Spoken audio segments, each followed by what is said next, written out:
l'ammoniac, puisque l'usine fabrique des fertilisants et elle utilise comme matière première l'ammoniac, et c'est un nuage en effet de cette matière qui s'est élevé et qui s'est rapidement dispersé. Moi j'ai vu un gros nuage jaune, l'explosion a été ressentie dans tout Toulouse. Moi j'étais dans une maison qui a tremblé à ce moment-là, on a vraiment eu l'impression que quelque chose d'énorme s'était produit.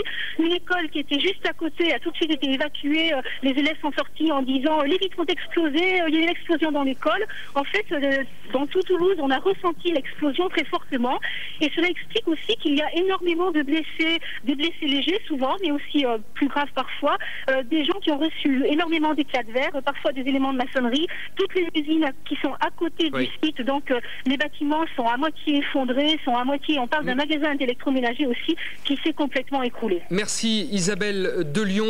Je vous rappelle donc cette explosion dans la région de Toulouse. On ignore encore les causes de cette explosion. Je signale que Lionel Jospin, élu de la région, va se rendre dans quelques minutes à Toulouse pour constater lui-même l'étendue des dégâts. On se retrouve évidemment dans le journal de 13h présenté par Daniel Bilalian.